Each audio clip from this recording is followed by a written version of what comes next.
You ready, Ram? Jaya Radha Madhava Kunja Bihari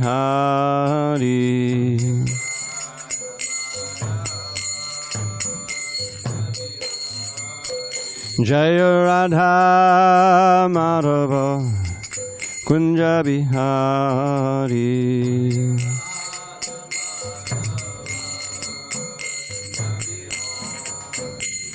Gopi Janavallabha Girivardhari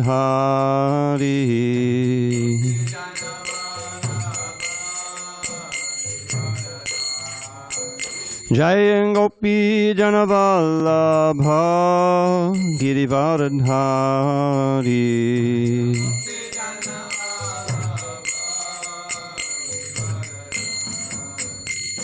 Yashodanandana Vrajajana Ranjana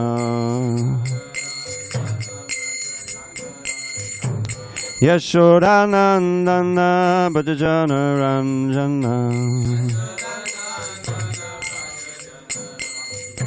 Yamunatira Vanachari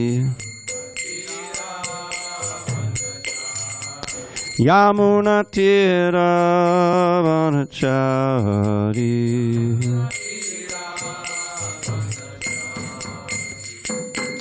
Hare Krishna, Hare Krishna, Krishna Krishna, Hare Hare, Hare Rama, Hare Rama, Rama Rama, Hare Hare.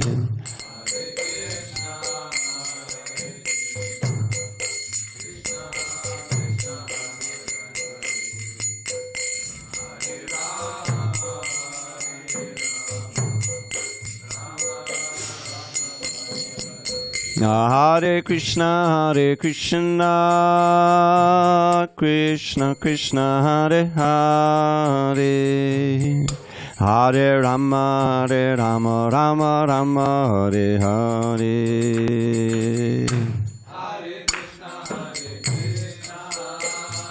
Hare Krishna, Hare Krishna, Krishna Krishna, Hare Hare, Hare Rama, Hare Rama, Rama Hare Krishna, Hare Krishna, Krishna Krishna, Hare Hare, Hare Rama, Hare Rama, Rama Rama, Hare Hare, Hare Krishna, Hare Krishna.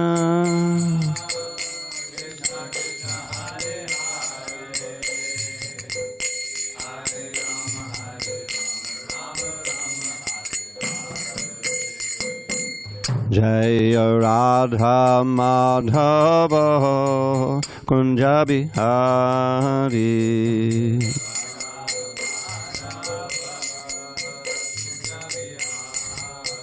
Jaya Radha Madhava Kunja Bihari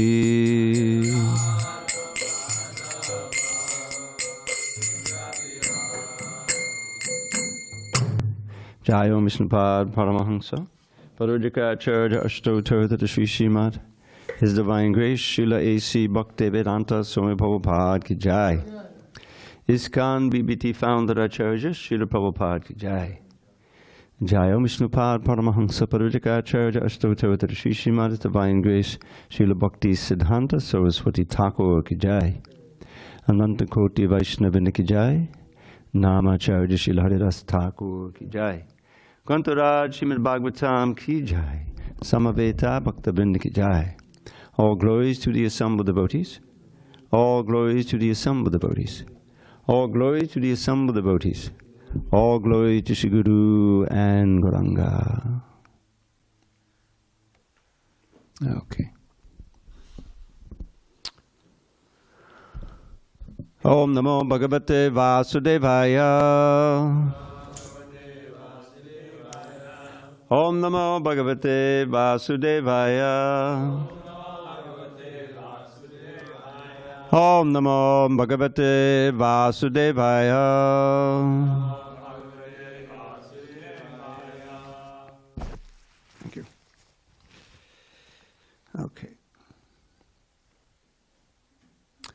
On this 22nd day of February 2024 in San Diego, we're reading from Srimad Bhagavatam, translation and commentary by His Divine Grace A.C. Bhaktivedanta Swami Prabhupada.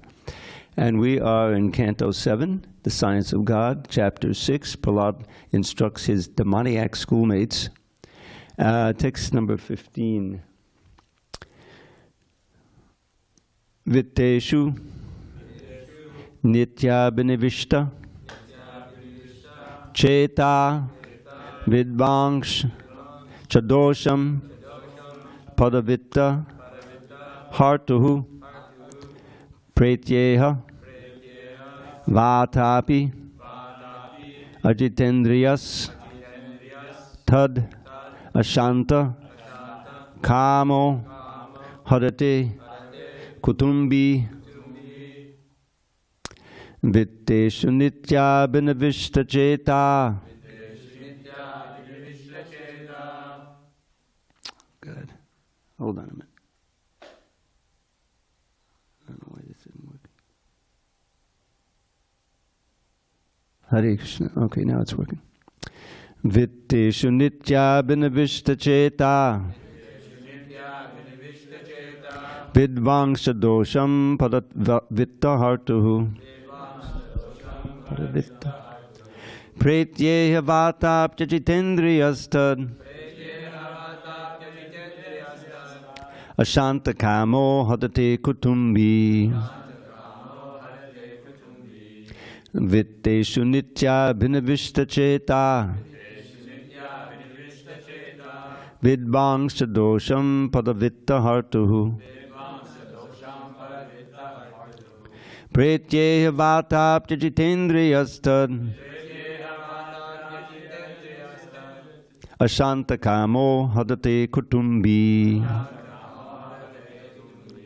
Vitteshu nitya bhinavishta cheta. Vidvangsha dosham paravitta hartuhu. Pretyeha vatapya jitendriyastad. Ashanta kamo hadate kutumbi.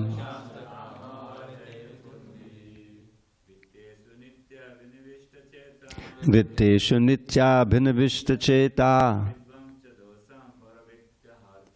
Vidvangsha dosham padavitta hartuhu.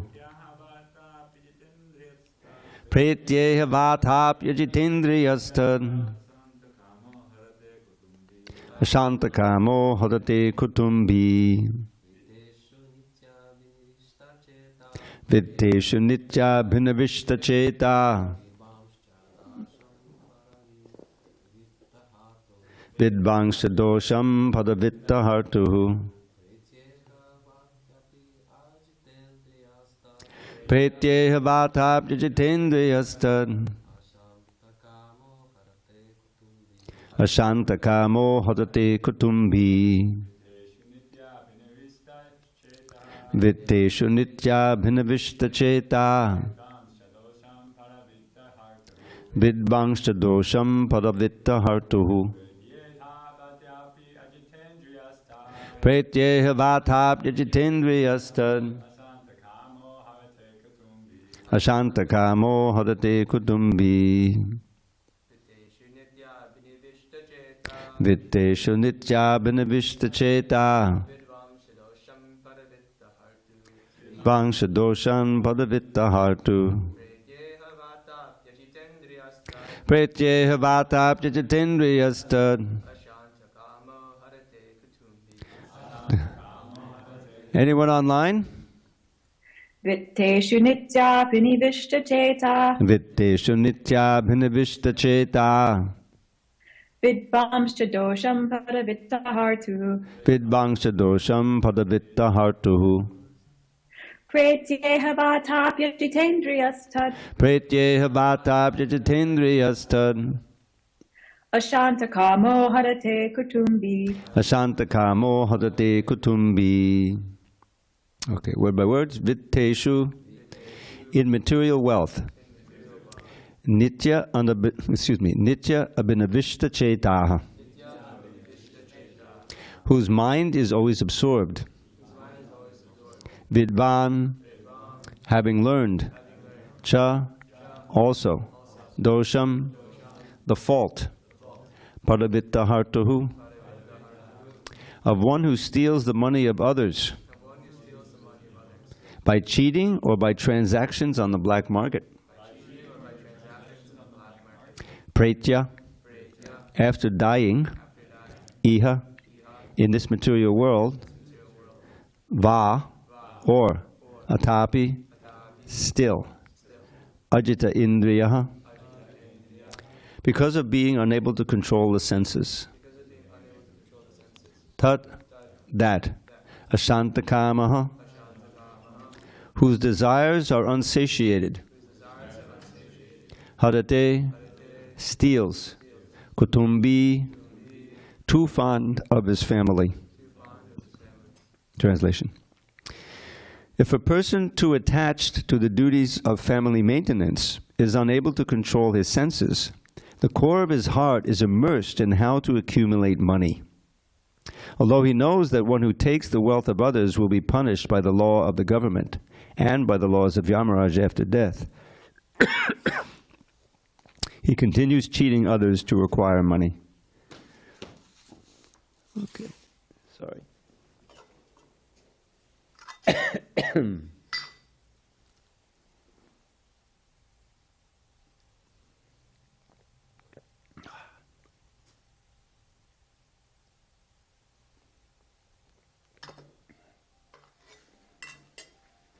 Voice has gotten a lot of work lately, so it's a little rough. Sorry. Purport. Especially in these days, people do not believe in a next life or in the court of Yamarāja and the various punishments of the sinful. But at least one should know that one who cheats others to acquire money will be punished by the laws of the government. Nonetheless, people do not care about the laws of this life or those governing the next. Despite whatever knowledge one has, one cannot stop his sinful activities if he is unable to control his senses. I don't know what's going on with this thing. Oh, what the heck? Om Jnana Timirandasya Jnanandjana Shalakaya Chakshu Unmilitam Mena Tasmai Shri Gurave Namaha. I was born in the darkest of ignorance, but my spiritual master Srila Prabhupada opened my eyes with the torchlight of knowledge. I offer my humble obeisance unto him and all members of Sri Parampara. So Prahlad is continuing to inspire his classmates, to instruct them in the dangers of becoming too enwrapped, too absorbed in attachments for family, which includes by nature attachment for money. And he says one of the things that happens there is that one becomes indifferent. If he may or may not know about the life after death, but he certainly knows about government laws and things like that.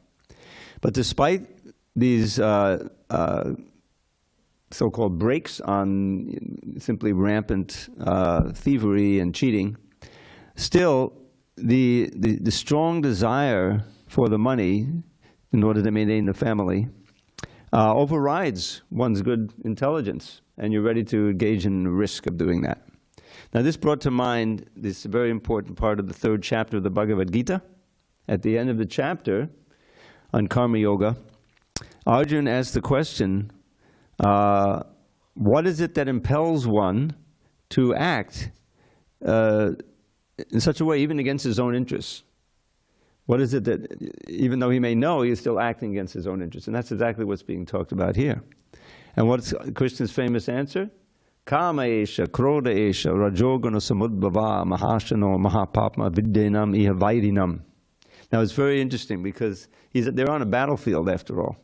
But here Krishna says, here's your real enemy. Here's your real enemy. Vairinam means enemy. What impels one to act against his own real interests is kama, lust. Now it's important to understand that this word in Sanskrit means more than lust means in English. Lust in English means almost always strong sex desire, which is certainly part of it. But kama in Sanskrit means any strong desire that's impelling you to act. And there can be unlimited ones, you see. So Krishna says here that it is lust only, Arjuna, kamesha, which is soon transformed into wrath, anger. Not just anger, but very powerful anger, which is the all-consuming sinful enemy of this world. Very important statement. And then what is the, after one or two verses, then he says, what is the effect of this lust, of this strong material desire, which can be on limited varieties. Something to see, something to read, something to touch and taste, and all this. All of these things can be very, very powerfully moved by kama, or strong desire. So he says, Avritam ganametena ganino nityavaidana kamarupena kontana dushparena nalainacha. Such an important verse. So the word avritam means to cover. What does it cover? Jnana, your knowledge. That even if one knows, and this is true, like everyone in the Vedic culture, right? They know that there's life after death, and they probably know that there's a judge. There's Yamarāja who's going to send us to that place or this place. So, but still, it's not that everybody in India, everyone who believes in reincarnation, doesn't perform activities which they may know will have to pay for after death. And so then there's this whole kind of industry of atonement. So it's like in the West, we have Christianity, and one of the things is like you confess, right? That's just in Catholicism? I think mostly Catholicism, right? All right, so you're confessing, and by that confession, you make it right? You get some neutrality, you know, it's neutralized. But then it just said, oh, now I can go again, right? Go back. It's just right. We just read in a few months ago of a Jamil, in the Jamil pastimes. And don't forget that the 6th canto begins right after the end of the 5th canto, and the end of the 5th canto is description of the hellish planets, which is just so hair-raising. You know, illicit sex, okay, for like the next 100 million years, or it seems like that. You know, this is an important thing. You're in your subtle body, so even though it may be a short time between bodies, it seems to you, and therefore it's real, that you're in there 10 million years embracing the hot iron form of the opposite sex. Sound like fun? You know, but even though people may be aware of that, still the knowledge is covered by lust. And then there's all of these strategies for atoning. You know, in other words, I'll just atone for it, and then I'll be a clean slate, and I'll be ready to go again. So that's called the bathing of the elephant. At the beginning of the sixth canto, Maharaj Parikshit, you know, and you have to realize, you know, this is all, he's sitting there, it's the 6th canto, maybe it's like 3-4 days have gone by of his 7.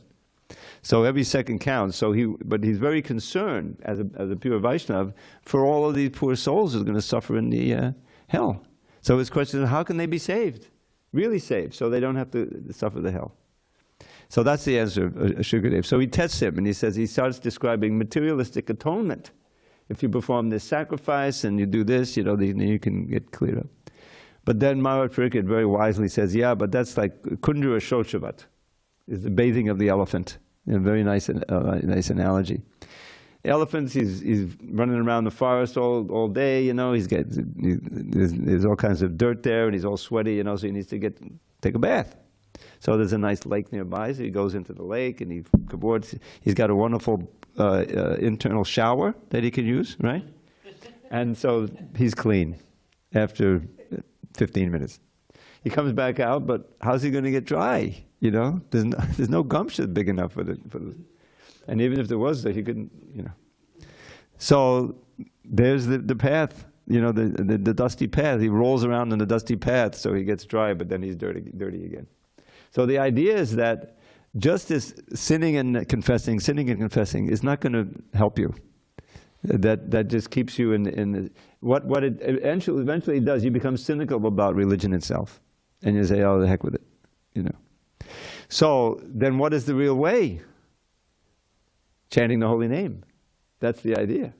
That's just, of course, the preliminary benefit of chanting. That's not the ultimate goal of chanting.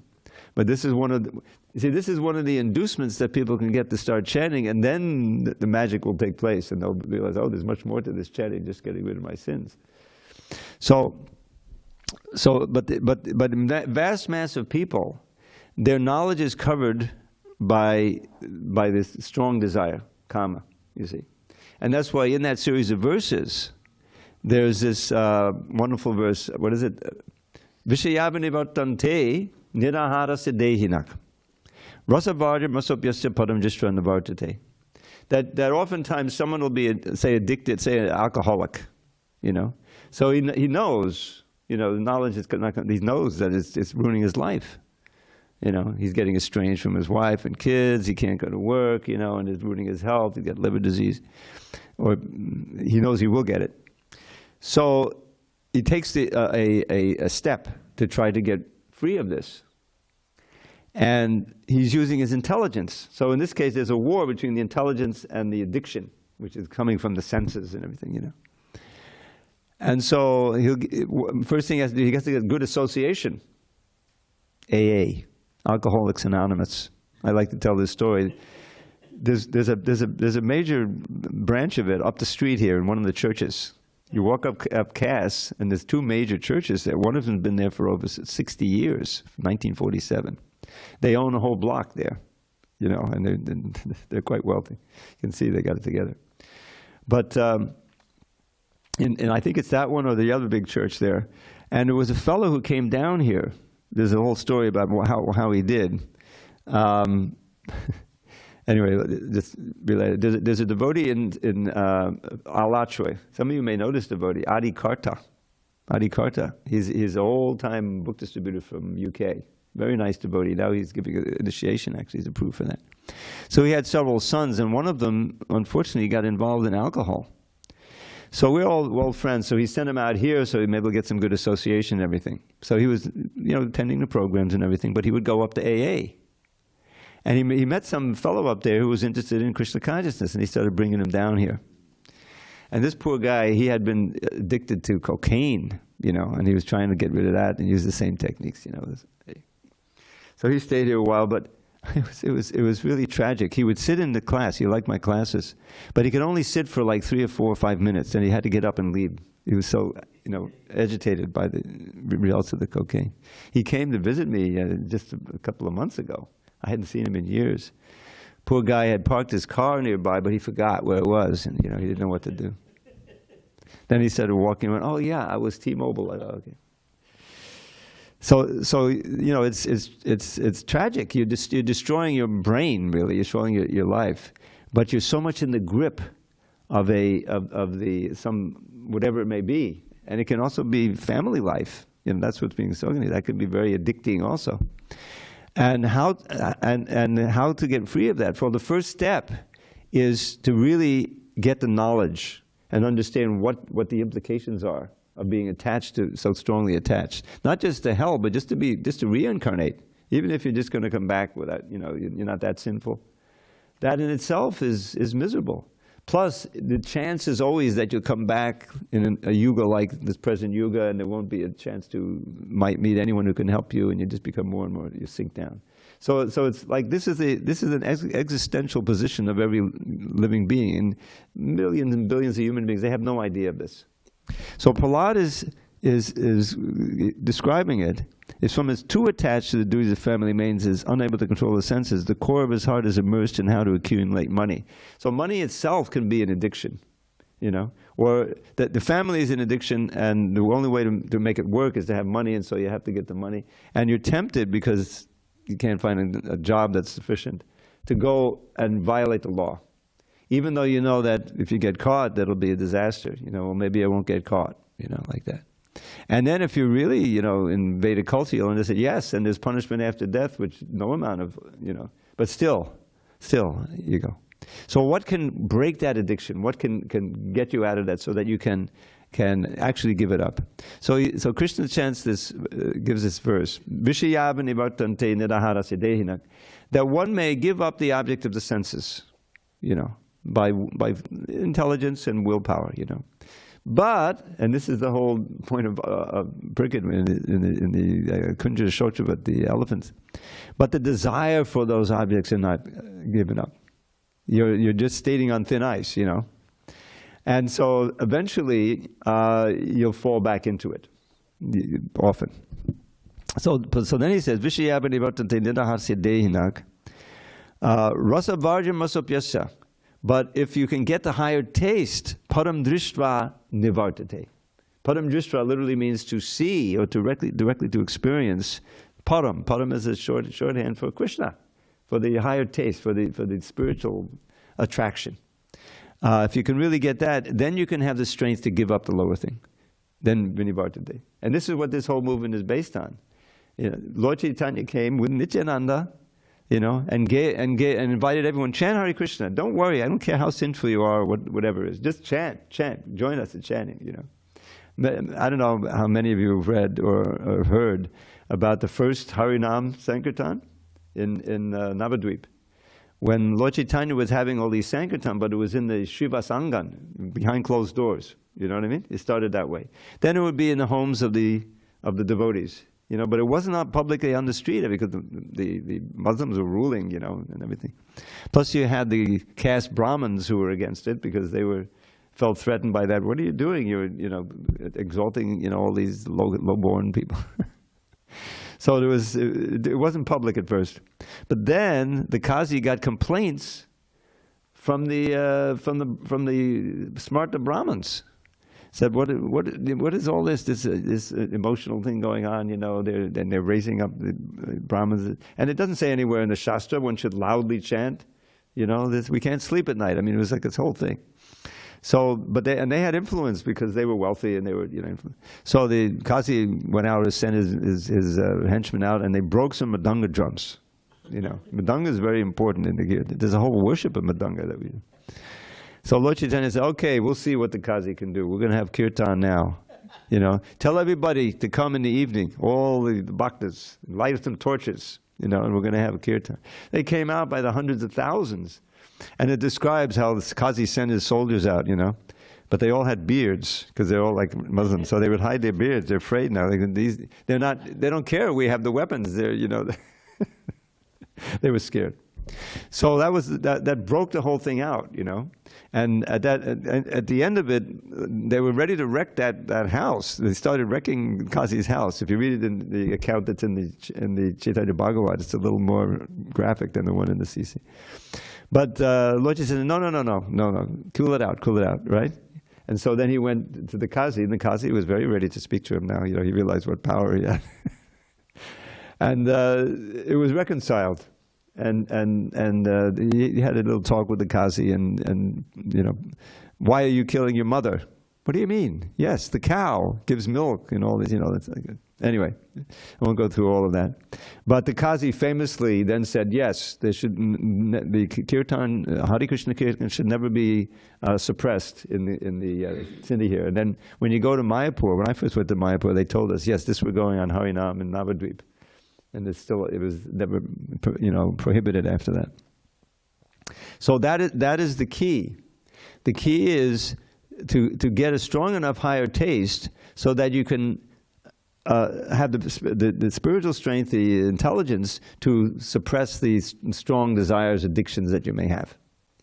And then from that platform, you can practice more sadhana and get fixed in devotional service. So that's what Prahlada is going to give them here. He's saying that he's describing what, if he wasn't there, what their future would be. They're going to get trained up in materialism and, you know, all kinds of stuff. And then they'll get married and they'll be immersed in household life. Getting and spending and vitta is so important. You know, this is described by Rishabdev. I think I chanted this first. It begins with the attraction of man and woman. You know, this is it. It says, Pungsa striya mituni bhava metan, tara mato hridiya grantam ahu, ata griha kshetra suta apta vittar janasya moho yamaham mavedi. Vitta is the same word here, you see. And the ultimate end, in the last line, janasya moho, it generates more and more bewilderment, focus on that family situation. And the false ego. Yamaham mameti, aham mameti. What is the false ego? I am this body, and things related to the body are mine. You see, and if they're not mine yet, then I'm going to do something with the body to make them mine. You know, this is the whole thing. I and my. That's the complete illusion. Everything belongs to God. I remember when Prabhupada had a wonderful lecture with that theme, and we put that phrase up as the title. I used to work at BTG for several years back in the 70s. And that was the title of the lecture, Prabhupada lecture they have at the beginning. Everything belongs to God. It's very revolutionary. People don't want to admit that. Because what comes next? If it belongs to God, it should be used for God. That's the impetus for devotional service. Everything, including us, our own body and soul, belongs to God. Now, it's not being used for God because our knowledge is covered by material desire. You see, that's the basic science. So, you know, and everyone, you probably know the first verse of the Isha Upanishad, Isha Bhashamidam Sarvam. So we're entitled to maintenance, you know, but recognize everything is being given by Krishna. The air that we breathe, right? Everyone's got very conscious of breathing. Billions of people, you know. It's one of the most scary ways to die, to be suffocated like that, you know, slowly. So that's the pandemic, and there may be more pandemics coming, unfortunately. But so everything, the water, the air, everything is being given. The sunlight, everything we depend on is given by God. So shouldn't we be thankful? Shouldn't we be grateful? Shouldn't we try to give some of it back if we can? You know, that's just basic. So that's the basis of bhakti, really, bhakti yoga. To understand the relationship we already have with Krishna, that at every breath, you know, He's supporting us. That famous, this is one of the first verses I ever learned, the simplest thing. Nityo nityanam chaitanas chaitananam eko bahunam yovadadata kaman. Is everyone, a lot of people familiar with this one? Of Nityo Nityanam, there's one singular eternal conscious being. So the Nitya is singular. Prabhupada points this out when he quotes it often. Nityanam is plural. So we're also eternal and we're also conscious. Chaitanas Chaitananam. Chaitana means a conscious living being. So there's one eternal conscious being amongst all the unlimited trillions and trillions of other conscious living beings. And what's that qualification of that one? Eko, that one, bahunam yovadadati kama. Yeah, come on in. I knew this would happen. You have to move over a little bit. We have some ladies coming in here. Actually, your whole family can sit over here on this side. But now the brahmacharis, and you have to come over. I was going to warn you about that. Please have a seat. We have so many nice cushions. You can sit on the benches if you like. We're studying Srimad Bhagavatam, teachings of Prahlad. Yeah, please take some cushions. We have some nice cushions under there. So, and what is that one doing? Well, one thing he's doing is that he's providing all the necessities for all the others. So that's a very important point. Is that we can't live without God. Every moment we're relying on Him if we understand the truth. And so the natural response should be, well, what can I give back? How can I thank? If someone is giving you money and which you can buy all your necessities and everything, only a demon would not be thankful for that, right? So that's a basic principle of why we should worship God. But ultimately, the real motive of bhaktas is to reestablish, to become reinstated, let's say, in our eternal natural relationship with God as a servant. That's why you find all the great acharyas that we have, right? The songs of Bhaktivinoda and Narottam and everything. They're praying to be situated in devotional service to Krishna. They're not praying for liberation. You see, let me come back again and again, Lord Chaitanya says, as long as I can have this unmotivated, uninterrupted devotional service to you. Now, it's important to understand what this word ahoitaki means. This comes up in the second chapter of the Bhagavatam. Hoitaki apratayata yama supersediti. This is what real dharma is, is savai pungsang paro dharma yato bhaktir adhokshije. Adhokshije is Krishna, is a transcendental Lord. Real dharma is that which engenders bhakti, devotional service, to the transcendent Lord. But what's the quality of that devotional service?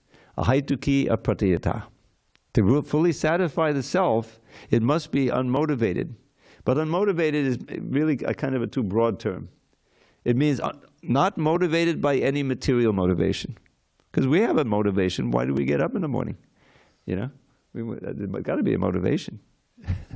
And the motivation is, the real motivation for bhaktas is to, of course, serve the Lord for His pleasure, but come to the point where our only pleasure is trying to participate in something that will please the Lord. You see? Taking pleasure in His pleasure. You see? That's Anyabhilasha Shunyam. That's what that verse is all about. Anukulyana Krishnanushilanam Bhaktiruttama. Anukulyana means favorably. Anushilam, activity that is favorable for the Lord's pleasure. Not just to think about Him like Hamsa. He's very absorbed in thinking of Krishna. Out of terror, of fear. But to be thinking about Krishna, just to take pleasure in thinking about Him, and then whatever service needs to be done, you do. That's the platform. I may take millions of births. Lord Chaitanya said, Janmani Janmani Shure. This is Krishna in the mood of a devotee teaching us how to be a pure devotee. But my ardent prayer is that I be situated in this devotional service. So that's a very advanced platform. How do we get from this attachments to all these things to that? It is a path. It is a marga. Bhakti marg means a path of bhakti, and it's a path of purification. We should know that our whole involvement in the material world and absorption in different ideas of sense gratification, and the opposite side, all the fears, all of that is unnatural for the soul. It's part of what you could call a disease of the soul. Bhava Roga it's called, and there is a remedy for it. It is Krishna consciousness. Again and again, is compared to a medicine. Bhavaushadi, Bhavaushada Shotamano Biramat. But it's not a bitter medicine. It's very delightful. That's described in the beginning of the 10th canto. Pariksit is asking Shukadev to please relate these delightful pastimes of Krishna. I've been waiting, all these days. Now it's and the 10th canto was really the high point. So he starts off, it's practically the first verse in the whole 10th canto. Nivritta Tarshire. Upagiyamanad bhavaushyadat shrotamano biramat. Kautama shloka gunanavarat puman vadajeta vina pashugnat. So he's saying there, when the glories of the Lord, pastimes, qualities, names, are sung by pure devotees who are free of all thirst, of all material desire. Nivritta Tarshayat Upagiyamanad bhavaushyadat. It acts as a medicine for curing the disease of birth and death. Bhava Aushadi. And it's not, and it's Shrotra Manobirama, and it's delightful for the ear and the heart, it's a sweet medicine. So who would give it up? Who would be the fool? Ka Uttama Shloka Gunanavadat. Uttama Shloka is the name for Krishna, it means He is glorified in the best of shlokas. Guna Anuvara, the descriptions of His qualities, name forms, who would give it up? Puman Virajeta, except for that person who is Pashugnat. Is a gross meat eater, or someone who is killing the self by impersonal, philosophy and like that. So this is one of our advantages as these fallen people of the West. We haven't been exposed to these, so much to the impersonal philosophy, and generally we're so fallen that if we're invited to a free Sunday feast, all right, that sounds good. A free meal. All right, let's do it. A lot of people came at the beginning like that. And in the course of getting that, you get the kirtan, and you get the associated devotees, you may buy a book, and your whole life can be changed. So the idea is that interest has to be given, that preliminary faith, that preliminary, that's the shraddha, adhau shraddha. That shraddha is not the firm faith of nishtha, where you're completely convinced, as Lord Chaitanya defined it in his talks to Sanatana Goswami, that just by performing all the activities of devotional service, all my aspirations will be fulfilled in life. I don't have to, spend hours and days and years of my life wondering, where am I going to get enough money to do this? How can I get this? And then if that turns, well, I can't do it, or I'll have to do something illegal. Have to do, which is just a horrible situation. You get caught by the government, the police people, or you certainly get caught by Yamarāja. So, but Krishna consciousness is such that you minimize their family life, but it's understood it has to be centered on Krishna consciousness. That the children should be seen as in your charge for training in Krishna consciousness. The house may have an altar where you can have the deities there, every day. And in this way, it becomes auspicious. I remember hearing Prabhupada give a lecture. I think I mentioned this before. I listen to his tapes all the time. They call them tapes from the old days, forgive me. And he's saying, after all, all the great acharyas, he gave example, Ramanujacharya, Madhvacharya, Bhaktisiddhanta, they all had parents, they're all a result of Dharma, Varuda, Buddha, Shikama, Krishna says, of sex life, which is not opposed to religious principles. I am that. In other words, these acharyas and people and devotees need to be brought into this world. So it's not inherently bad. What's dangerous about it is that departing from the religious principle, that it becomes just a way of titillating the senses, and it can lead to tremendous degradation, and can totally cover. That's a big addiction. That can be a big addiction as well. Talking about addictions. So what is the cure? Immersion in hearing and chanting, remembering, etc. of Krishna, the process of devotional service. That gives us the higher taste, which can actually uproot the rasa, the taste for the lower taste.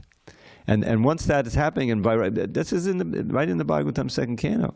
It says, Vasudevi Bhagavati Bhakti Yoga Payochitaha Janayat Yashu Vairagyam Jnanam Chayara Hoitikam. That serving Vasudeva, Krishna, through Bhakti Yoga, generates the same word in English, janayati and generate. Quickly, soon, ashu, vairagyam, detachment from material attraction. Vairagyam. Janayati ashu vairagyam, jnanam chayat hoitika. And along with the vairagya comes the knowledge. Knowledge cements the vairagya.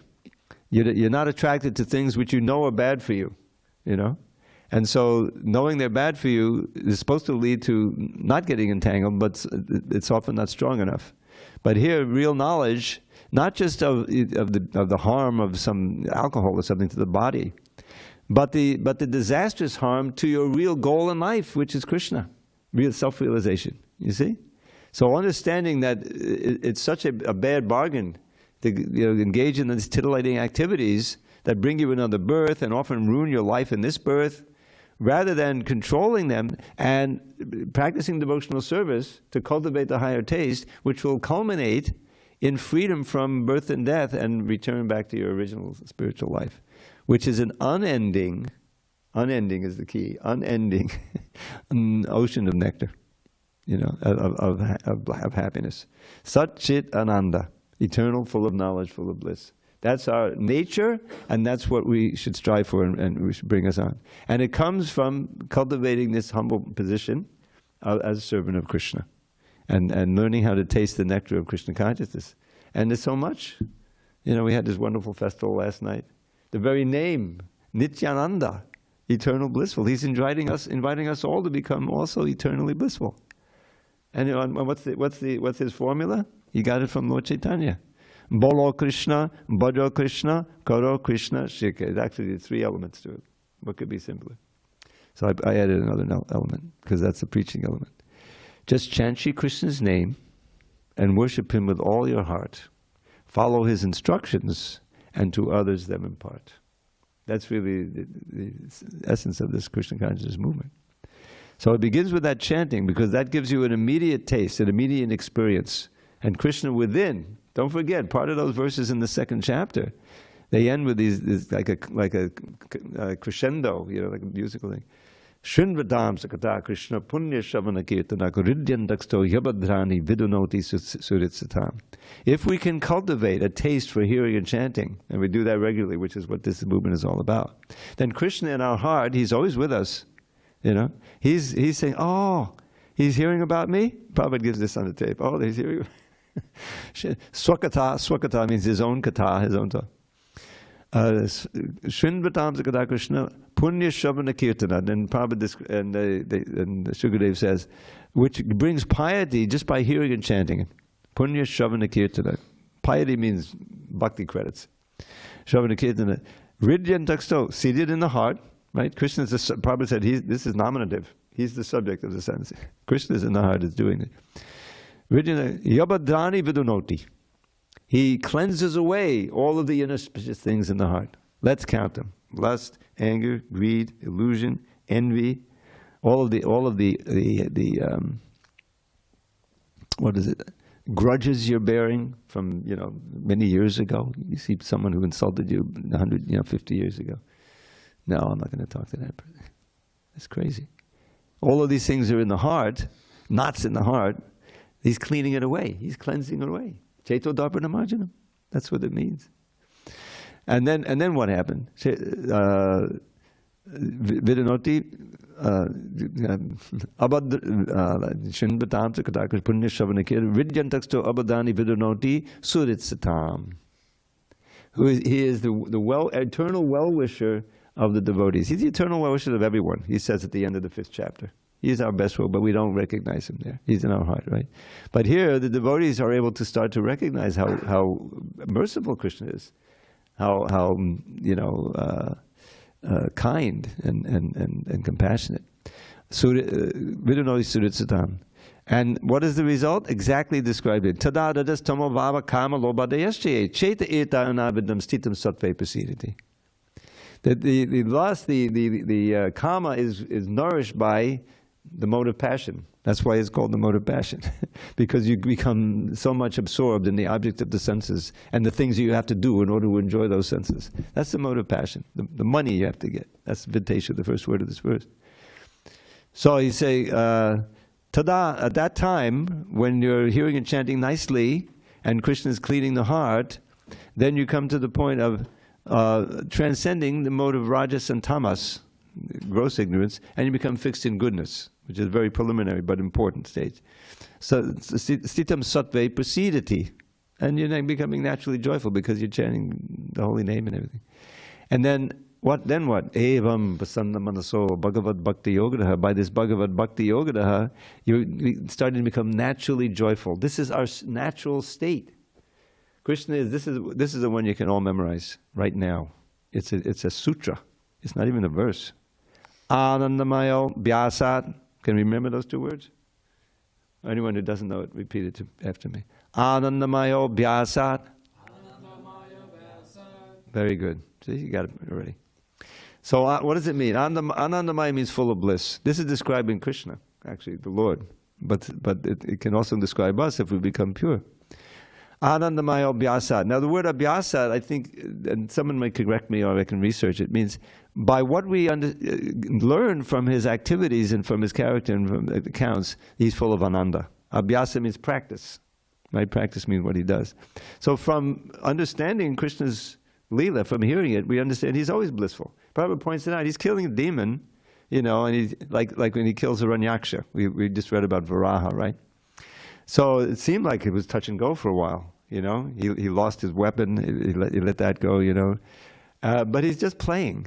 There's no question that he's going to kill him, and eventually he kills him indifferently with a knock from his hoof, So even the killing of the demons is play for him. There's never a point where, can I handle this situation? No, it's like, it's all powerful. But he enjoys the play, of fighting with the demons, of course, and dancing with the gopis and everything else. And in Goloka Vrindavan, there's no demons. But probably there may be a hint of demons. And so the gopis they take shelter of Krishna. It's all rasa. So you become situated in goodness, and then your natural evam prasanna manaso. Manaso means joyful heart. Brahma bhuta prasannatma, this word prasannatma. Which also means very clear, by the way. Pellucid. This word lucid means clear. Pellucid means really, really clear, pure. Prasanna manaso, how? Bhagavad Bhakti Yoga, by engaging in Bhagavad Bhakti. Bhagavad tattva vijnanam, and you get not just jnana, but realized knowledge.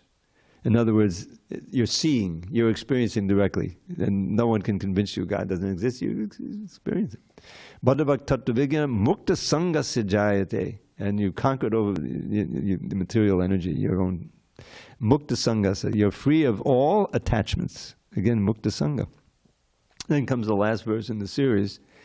Vidyate vidyagantis chidyante sarvasankshaya chiyante chasakamani drishta evatmanishvare. Now there's a whole editing thing in this thing I'll maybe share with you. But it starts out very simple. All your knots in the heart are cut.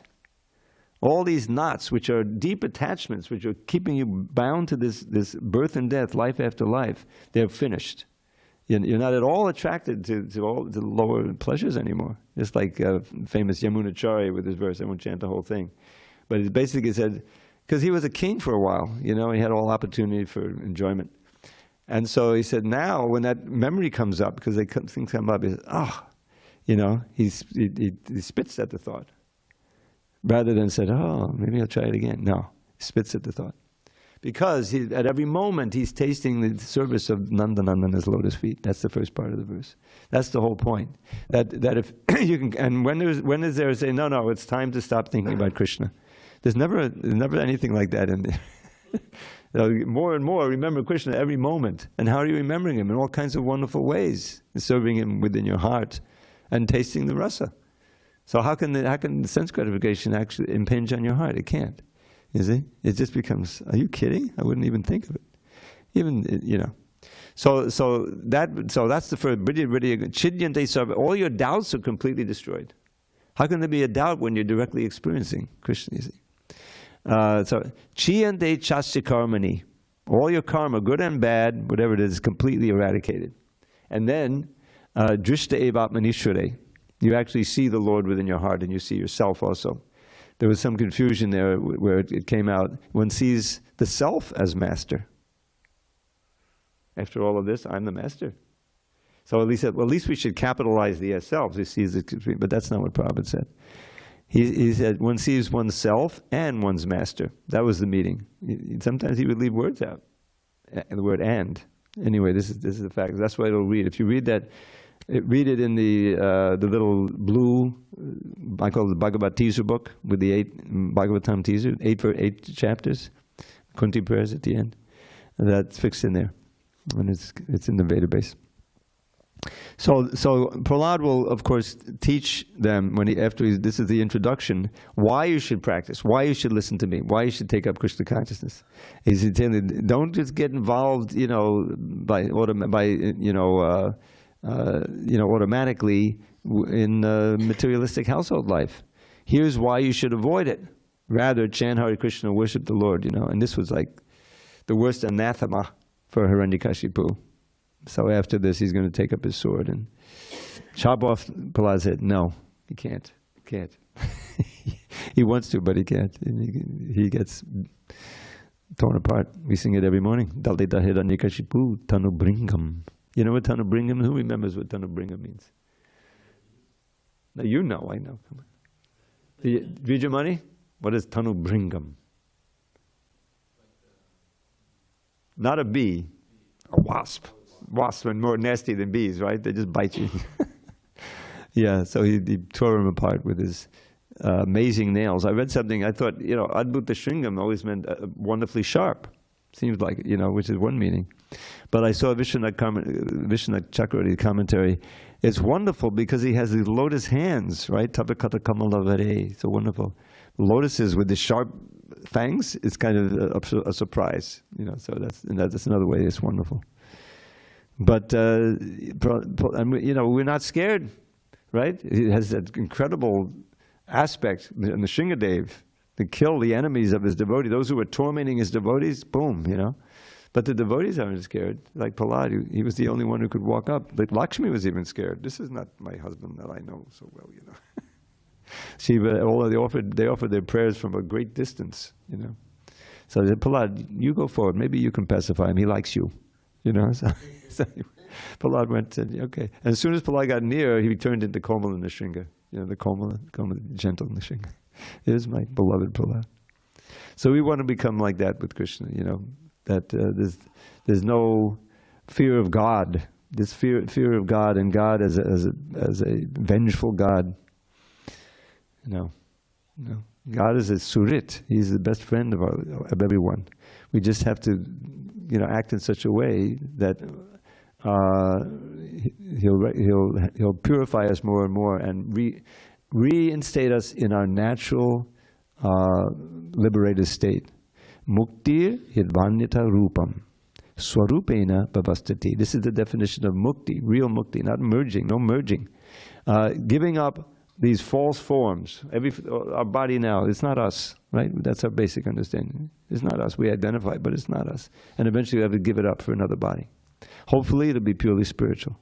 And that's mukti hitva, to give up all these other forms we've had, even in this one lifetime, and to be situated in our swarup.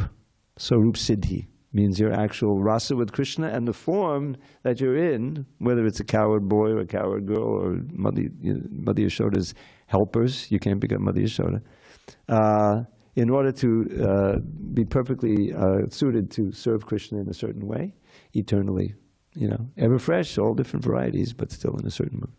So that's real mukti. In other words, real mukti is pure bhakti. All right, I'm going to stop now. I went over time, sorry. But any questions or comments? We can. Yes, Bhakta Jason. Where's them? Where are those mics? They never came out. Definitely the morning after mood here. There's only 2 devotees who are living in the temple who are here. 3. Go ahead, Jason. Jordan, I'm sorry. it sounded like maybe you were kind of answering this question at the end there, but for a second, maybe this is where the question came from. It sounded like you said liberation's not the goal, but eternal service to Krishna is. So, well, that's the basis. It's really more say esoteric than that. Eternal liberation is defined in the Bhagavatam as being resituated in your actual form and consciousness in relation to Krishna, which we lost eons ago. By turning to this material world and becoming covered, and So that's what this famous phrase, "Go back home, back to Godhead." So it means in every sense of the word, and resume your eternal service to Krishna, and with the understanding we'll never do that again. That was pretty bad. In other words, birth, death, birth, death, birth, death. No, we want to stay here. So that's once burdened, twice shy. Prabhupada could quote that sometimes. So that's real mukti. And I don't have time to go. There's a verse describing mukti padé, which one famous Mayavadi who'd been converted by Krishna to a pure devotee, he didn't like that word. He crossed it out in the Bhagavatam, and he made it bhakti padé. Sarvabhauma Bhattacharya. You read the, I think, 6th chapter of Madhya Lila.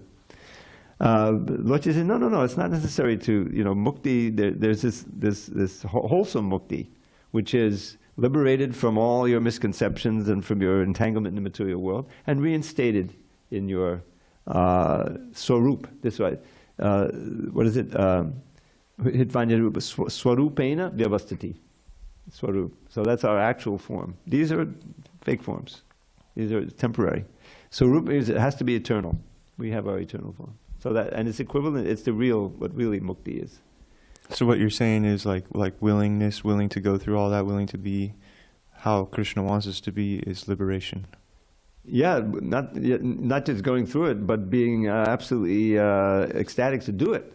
The real essence of it is that, look, like it's like a mother serving a child. This is the best closest example materially. There's no back and forth there. It's not like, all right, you can have the milk, but what do I get for it? There's nothing like that for the mother. The mother is just, if the child is happy, well-fed, healthy, and I always give the example because I saw it, the child smiles at the mother, no teeth yet, she's half smiling. That's the mother's day is made, right? In other words, that's all she wants is for the child to be happy. All we want is for Krishna to be pleased with us. That's what pure bhakti means. And there are proof from the Shastra. I don't have to quote now. We ran out of time. So that's what pure devotion means.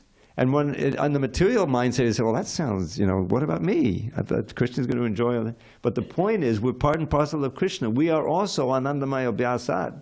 We are also made of bliss, but we're so minute that it can be covered. So if we again attach ourselves to Krishna, but the main thing is to always think of him and favorably and act, and follow the rules. Then we reawaken that long lost identity of ourselves as loving servants of Krishna, and he loves us, and it's a reciprocal. Bhakti rasa means back and forth. We're experiencing Krishna's love, and he's experiencing our love. So we're the ones that are kind of taking and giving away our love. Well, from time to time. Yeah, there's no loss of it. It's just natural. We see reflections of it here in this world, and the most pure one is a mother for a child. But any genuine concern for others and doing things that are austerity for yourself, this is a reflection of it also. It's not that it's not absent. It's not absent in the material world. But the problem is that it's very temporary. Next moment, you find yourself out of that mood, and you have to worry. Well, I got to go to work now. I can't just stay on this food giving line. I have to, and you're back in this verse, worrying about the family and this and that. And then you may get sick, and you can't do all the things, and you become helpless, and you're depending on others to help you. And that's what it means to be in the material world. So it's the actual goal of not just human life, of life in general, but only in human life can you realize it and actually work toward it. All right, we're going to have to adjourn. I'm sorry, it's really late. I know I didn't get maybe some other questions, but all glories to Srila Prabhupada. Hari Hari Bol. And thank you for coming, your family. We have breakfast now. You'll be able to have. Or you can just stay there. You can relish the deities. Yes, yes. This didn't work.